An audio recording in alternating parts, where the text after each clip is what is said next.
चरणजीत सिंह नाम बताया जा रहा है। उन्हें कहा गया कि वो आम आदमी पार्टी के लिए फंड जुटाने के लिए काम करे थे गोवा चुनाव में। देखिए, ये बार बार भारतीय जनता पार्टी को लग रहा है कि 2 साल कैंपेन के चलाने के बाद केजरीवाल जी को गिरफ्तार कर लिया, मगर आज भी ना दिल्ली की, ना देश की, ना दुनिया की जनता मानती है कि आम आदमी पार्टी भ्रष्टाचार कर सकती है। वो नहीं मानते हैं। इसलिए अब रोज रोज नए शगुफे खोलने की कोशिश की जा रही है।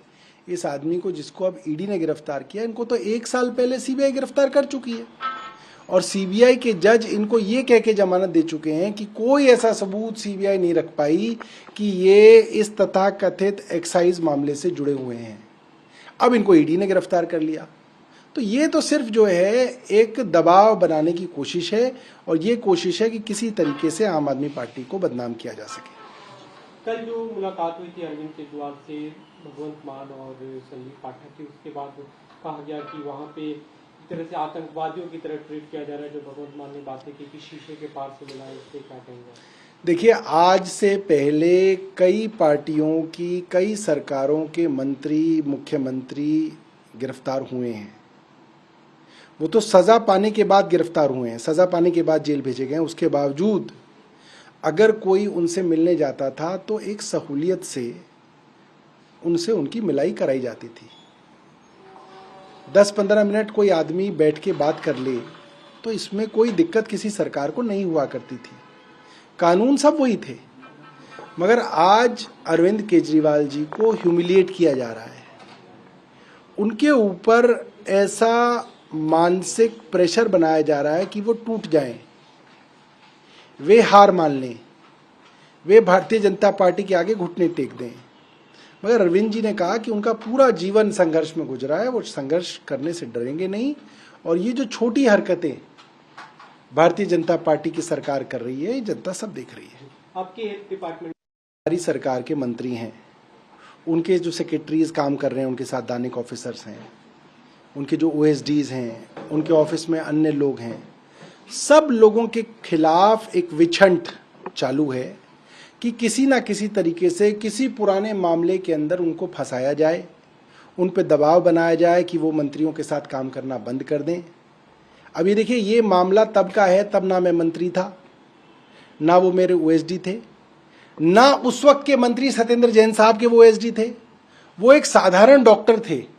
अब उनके मामले को इस तरीके से दिल्ली का ही विजिलेंस डिपार्टमेंट ऐसे चला रहा है कि साहब देखिए, मंत्री के ओएसडी को गिरफ्तार कर लिया, और एक झूठ फैलाया जा रहा है। क्या एलजी साहब उनके ऊपर कार्रवाई नहीं करेंगे? एलजी साहब के अधीन आता है विजिलेंस डिपार्टमेंट। क्या एलजी साहब की मर्जी के बिना इस तरीके का झूठ मीडिया के अंदर प्रचारित किया जा रहा है? एलजी साहब से मैं पूछना चाहूंगा। एक दूसरा मामला है, कल एनआई को प्रधानमंत्री ने डिटेल इंटरव्यू तो उन्होंने कई बातें कही। इलेक्टोरल बॉन्ड को लेकर जो आप लोग सवाल उठा रहे हैं, उन्होंने कहा कि एक तो इससे पहले बॉन्ड से पहले कुछ पता नहीं चलता था किसने किसको कितने चंदे दिए। अब तो खैर डेटा सामने है। उनका भी कहना था कि जब पूरी जानकारी सामने आएगी तो सबके लिए जवाब देना मुश्किल होगा। देखिए, एलजी माफ कीजिएगा, सॉरी, दोबारा पूछिए। मैं कुछ देखिए, प्रधानमंत्री जी पूरे के पूरे मामले में लीपापोती कर रहे हैं। इलेक्टोरल बॉन्ड की जानकारी प्रधानमंत्री या भारतीय जनता पार्टी की वजह से नहीं आई है। ये जानकारी देश के सबसे बड़े न्यायालय सुप्रीम कोर्ट की वजह से सामने आई है। और अगर आप सुप्रीम कोर्ट के फैसले को तोड़ मरोड़ के जनता के सामने पेश कर रहे हैं, ये एक तरीके का कंटेम्प्ट ऑफ कोर्ट है। मैं बताना चाहूंगा भारतीय जनता पार्टी को, जो काम कोर्ट ने किया उसका क्रेडिट अगर सरकार ले रही है तो सरकार कंटेम्प्ट ऑफ कोर्ट कर रही है। सरकार को इससे बचना चाहिए। अलग अलग कई मामलों, देखिए, जिस तरीके से ईडी का दुरुपयोग विपक्षियों के खिलाफ किया जा रहा है, वो तो भारतीय जनता पार्टी की सरकार में ही हो रहा है।